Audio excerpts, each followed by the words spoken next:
মানুষ মনে করছে বলে আসলে এভাবে ঢালাও কথা না বলে উনি কি মনে করছেন সেটা যদি স্পষ্ট করতেন তাহলে আমার পক্ষে এ বিষয়ে জবাব দেওয়াটা সহজ হতো। উনি যদি বলতেন যে উনি মনে করছেন যে সরকার নির্বাচন করতে চান না, তাহলে হয়তো এ বিষয়ে কথা বলাটা আরও সহজ হতো। আমরা যেটুকু দেখি বিএনপির যারা নীতি নির্ধারক আছেন, বিএনপির চেয়ারপারসন আছেন এবং বিএনপির মহাসচিব আছেন, ওনারা কিন্তু ওনাদের কথাবার্তায় কিন্তু এরকম কোনো কথা নিজেরা বলেন ওনারা নিজেরা বিভ্রান্ত।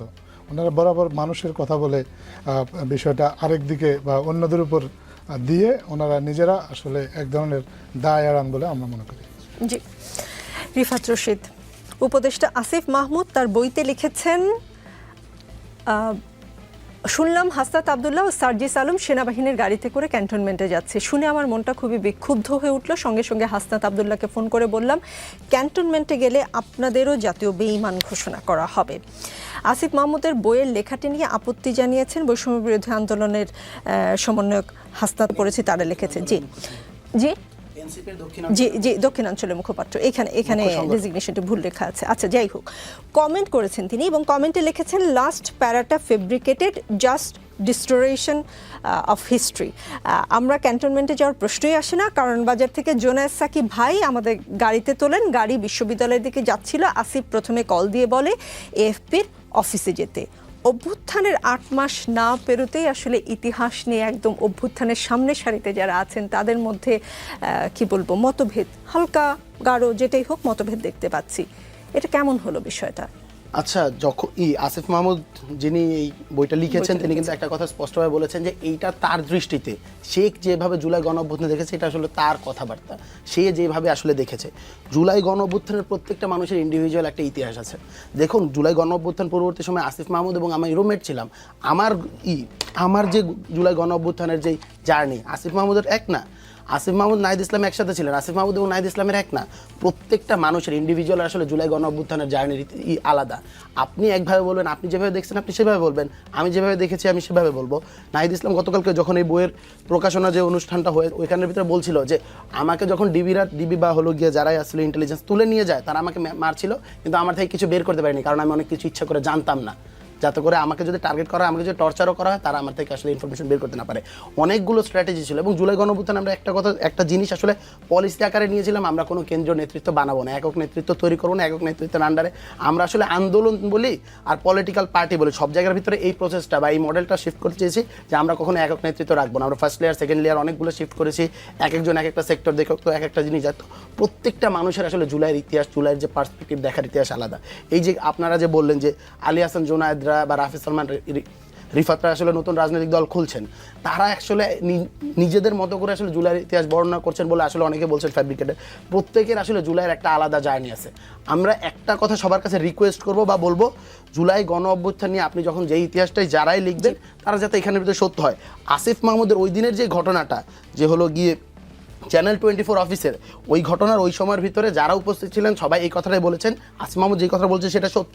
কারণ টিভি ক্যামেরা যখন দেখতেছিলেন যে হাসনাত সার্জিসরা হলো গিয়ে সেনাবাহিনীর কাছে জুনায়েদ সাকির সাথে হলো গিয়ে কোনো একটা দিকে যাচ্ছে, অবভিয়াসলি আপনি ওই সময়ের ভিতরে যখন কিনা সেনাবাহিনী আহ্বান করছে এবং আমরা বলছিলাম যে ক্যান্টনমেন্ট থেকে হলো গিয়ে দেশের ইতিহাস রচিত হবে না, বাংলাদেশের ইতিহাস, বাংলাদেশের মানুষের ভাগ্য নির্ধারিত হবে জনতার মঞ্চ থেকে। সো আপনি যখন দেখবেন যে কেউ ওদিকে গেছে, অবভিয়াসলি আপনার মনে হবে, ওই সময় আপনার কি মনে হতো, আপনার মনে হচ্ছে তারা সেনাবাহিনীর কাছে গেছেন, তখন তাদেরকে ডাকছেন। অফকোর্স ওই সময়ের ভিতরে আমি একটু থামাই, কারণ এই প্রশ্নটা আসলে আমার ধারণা দর্শকদের মনেও এসেছে। প্রশ্ন নাম্বার 1, তার মানে আসিফ মাহমুদ হাসনাতের সাথে কনফার্ম না হয়ে বইয়ে লিখে ফেলেছেন, একটা বই লিখে ফেলেছেন। আপনারা কিন্তু আমি বলেছি যে এইটা তার ব্যক্তিগত অভিজ্ঞতা, তার ব্যক্তিগত জার্নি। আপনারা যদি সবাই সকলের মতো করে ব্যক্তিগত অভিজ্ঞতা লিখতে শুরু করেন, এই ইতিহাস কিন্তু ইতিহাসের জায়গায় থাকবে না। হাসনাত আবদুল্লাহ বলছেন তিনি ক্যান্টনমেন্টে যাননি, আসিফ মাহমুদ বলছেন তিনি ক্যান্টনমেন্টের দিকে যাচ্ছিলেন। এটা কিন্তু ইতিহাসে এক ধরনের দ্বিধা দ্বন্দ্ব তৈরি করে। আমি একটা কথা বলতে চাই, যে স্পষ্ট করে বলতে চাই, আসিফ মাহমুদ কখনোই বলেনি এটি জুলাই গণ অভ্যুত্থানের ইতিহাস লিখছেন। সে বলছে আমার ব্যক্তিগত অভিজ্ঞতা, কাইন্ড অফ দিনলিপি, প্রত্যেকটা মানুষ হয়ে থাকবে। রিফাত রশিদ, বরঞ্চ আপনার যে পোস্ট সেটা থেকে আমি একটু পড়ে শোনাই। 5ই আগস্ট প্রেস কনফারেন্স শুরুর সময় আমি শুরুতে আসিফ ভাইয়ের পাশে বসেছিলাম। যখন হাসনাত ভাই আসেন তখন হাসনাত ভাই আমাকে বলেন সরে গিয়ে একটু জায়গা করে দেওয়ার জন্য। আমি হাসনাত ভাইয়ের জন্য চেয়ার ছেড়ে দিই এবং বর্তমানে সাদিক কায়েম ভাই যেই চেয়ারে বসা আমি সেখানে ছিলাম। তখন নাহিদ ভাই আর আসিফ ভাই আমাকে বলেন, তোর কাছে আমার একটা রিকোয়েস্ট আছে, ওইটা একটু রাখতে হবে, তুমি সরে গিয়ে ওনার একটু বসতে দাও, নাইলে প্রেস কনফারেন্স শুরু করা যাচ্ছে না, উনি দাঁড়িয়ে থাকে, ব্যাপারটা দৃষ্টিকটু দেখাচ্ছে, একটু কনসিডার করো। তখন চেয়ারগুলোকে একত্রিত করে আমি সরে গিয়ে তাকে জায়গা করে দিই। সবার শেষে আপনি লিখেছেন, সাদিক কায়েম ভাইকে চেয়ার ছাড়ার জন্য আমার আগের দিন কোনো আফসোস হয় নাই। ওই দিন যদি আমি রাকিব ভাইকে পাইতাম তাহলে আমি নিজে চেয়ার ছেড়ে দিয়ে, রাকিব মানে ছাত্রদলের প্রেসিডেন্টের কথা বলছেন আপনি, দাঁড়িয়ে থেকে হলেও রাকিব ভাইকে সম্মান দিতাম। পুরো অভ্যুত্থানে রাকিব, সাদিক ভাইয়ের মতো অন্তত 10 জন মানুষ আছে যাদের জন্য আমার চেয়ার ছাড়লে আফসোস হতো না, কিন্তু আজকে আমার কেন যেন মনে হচ্ছে আমার সাদিক ভাইয়ের জন্য চেয়ারটা ছেড়ে দেওয়া উচিত হয়নি। একটা ছবির একটা ফ্রেমে একজন মানুষের চেহারা থাকলেই সে গণ অভ্যুত্থানের মহানায়ক হবে, আর ছবিতে চেহারা না দেখা গেলে তাকে মাইনাস করা হবে, এমন রাজনৈতিক ন্যারেটিভ আমি বুঝতাম না, এখনো বুঝি না আর কি। কেন চেয়ার ছেড়ে দেওয়া উচিত হয়নি, এবং আপনি ধরনের বক্তব্য দেন জুলাই গণ অভ্যুত্থানের ইতিহাসটা 20 বছর পর কেমন হবে বলে আচ্ছা, আপনারা এই মনে করেন? ইতিহাসটা আমি যেই স্ট্যাটাসটা দিয়েছিলাম তার পূর্বে একটা কারণ ছিল। আসিফ মাহমুদ যে বইটা প্রকাশ করেছেন সেই বইয়ের ভিতরে একটা হলো গিয়ে দীপ মালাকারের যে ছবিটা তোলা ছিল। আচ্ছা, দীপ মালাকারের যে ছবিটা ছিল সেই ছবিটাকে প্রথমা প্রকাশনে অবভিয়াসলি তাদের যেই সংবাদ মাধ্যম আছে বা তাদের যেটা আছে সেই ছবিটাই সে দিবে, কারণ এটাতে তার কপিরাইটের ঝামেলা নেই, এইটাতে করা হবে। কিন্তু সেইখানে একটা ছবি, যেই ছবিতে সাদিক কায়েমের চেহারা দেখা যাচ্ছিল, সেই ছবিটা কেন এইখানে দেওয়া হয়নি এই কথা বলা হচ্ছিল। পুরো সোশ্যাল মিডিয়া আপনি দেখলেই দেখতে পারবেন যে উত্তাল হয়ে গিয়েছিল, আমাদের গালিগালাজ করা হচ্ছিল এই জায়গা থেকে, যে বিশেষ করে আসিফ মাহমুদকে গালিগালাজ করা হচ্ছিল এই থেকে, যে এই আসিফ মাহমুদ জুলাই গণ অভ্যুত্থান থেকে সাদিক কায়েমকে মাইনাস করেছে। কে কোন ছবিটা ইউজ করা হবে, যার যেটার কপিরাইটস আছে সে তো সেই ছবিটা ইউজ করবে। আপনি কোথাও আপনাকে দেখলেন না, এবং না দেখার সাথে সাথেই আপনি বললেন যে সেখানের ভিতর থেকে আপনাকে মাইনাস করা হচ্ছে। সেই ছবিতে তো আমি নেই, সেই ছবিতে হান্নান মাসুদ নেই, সেই ছবিতে তো জুলাই গণ অভ্যুত্থান অন্যতম মহানায়ক মাইন সরকার চেয়ারই পাননি, সে পিছনে গিয়ে দাঁড়িয়েছিলেন। এরা কি কোনোদিন ক্লেম করেছিল যে আমি যেহেতু আমার ছবিটা দেখা যাচ্ছে না তাই হলো গিয়ে আমাকে জুলাই গণ অভ্যুত্থান থেকে মাইনাস করে দেওয়া হচ্ছে? আমরা মনে করি যে যেহেতু হলো সাদিক কায়েমকে আসলে আমরা 5 আগস্টের আগে সেভাবে মিডিয়ার সামনে দেখতে পাইনি, সো এই জন্যই আর কি, যেহেতু ওই দিনই আসলে তার যে প্রথমে অ্যাড্রেস করা হয়েছিল এই জিনিসটাকে তারা, আপনাদের মহাসচিব মির্জা ফখরুল ইসলাম সাহেবের পাশেই গোলাম পরোয়ার সাহেব বসা, তিনি আজকে বলেছেন অবিলম্বে জাতীয় নির্বাচনের রোডম্যাপ ঘোষণা করা উচিত।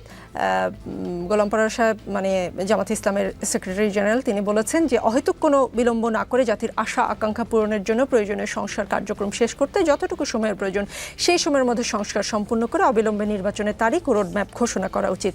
মানে তিনি কি আসলে মির্জা ফখরুল ইসলাম সাহেবের ঠিক পাশে বসার জন্য মানে নির্বাচনের কথা বললেন, নাকি এখন এই ইতিহাসটা আমি যেই স্ট্যাটাসটা দিয়েছিলাম তার পূর্বে একটা কারণ ছিল। আসিফ মাহমুদ যে বইটা প্রকাশ করেছেন সেই বইয়ের ভিতরে একটা হলো গিয়ে দীপ মালাকারের যে ছবিটা তোলা ছিল। আচ্ছা, দীপ মালাকারের যে ছবিটা ছিল সেই ছবিটাকে প্রথমা প্রকাশনে অবভিয়াসলি তাদের যেই সংবাদ মাধ্যম আছে বা তাদের যেটা আছে সেই ছবিটাই সে দিবে, কারণ এটাতে তার কপিরাইটের ঝামেলা নেই, এইটাতে করা হবে। কিন্তু সেইখানে একটা ছবি, যেই ছবিতে সাদিক কায়েমের চেহারা দেখা যাচ্ছিল সেই ছবিটা কেন এইখানে দেওয়া হয়নি এই কথা বলা হচ্ছিল। পুরো সোশ্যাল মিডিয়া আপনি দেখলেই দেখতে পারবেন যে উত্তাল হয়ে গিয়েছিল, আমাদের গালিগালাজ করা হচ্ছিল এই জায়গা থেকে, যে বিশেষ করে আসিফ মাহমুদকে গালিগালাজ করা হচ্ছিল এই থেকে, যে এই আসিফ মাহমুদ জুলাই গণ অভ্যুত্থান থেকে সাদিক কায়েমকে মাইনাস করেছে। কে কোন ছবিটা ইউজ করা হবে, যার যেটার কপিরাইটস আছে সে তো সেই ছবিটা ইউজ করবে। আপনি কোথাও আপনাকে দেখলেন না, এবং না দেখার সাথে সাথেই আপনি বললেন যে সেখানের ভিতর থেকে আপনাকে মাইনাস করা হচ্ছে। সেই ছবিতে তো আমি নেই, সেই ছবিতে হান্নান মাসুদ নেই, সেই ছবিতে তো জুলাই গণ অভ্যুত্থান অন্যতম মহানায়ক মাইন সরকার চেয়ারই পাননি, সে পিছনে গিয়ে দাঁড়িয়েছিলেন। এরা কি কোনোদিন ক্লেম করেছিল যে আমি যেহেতু আমার ছবিটা দেখা যাচ্ছে না তাই হলো গিয়ে আমাকে জুলাই গণ অভ্যুত্থান থেকে মাইনাস করে দেওয়া হচ্ছে? আমরা মনে করি যে যেহেতু হলো সাদিক কায়েমকে আসলে আমরা 5 আগস্টের আগে সেভাবে মিডিয়ার সামনে দেখতে পাইনি, সো এই জন্যই আর কি, যেহেতু ওই দিনই আসলে তার যে প্রথমে অ্যাড্রেস করা হয়েছিল এই জিনিসটাকে তারা, আপনাদের মহাসচিব মির্জা ফখরুল ইসলাম সাহেবের পাশেই গোলাম পরোয়ার সাহেব বসা, তিনি আজকে বলেছেন অবিলম্বে জাতীয় নির্বাচনের রোডম্যাপ ঘোষণা করা উচিত।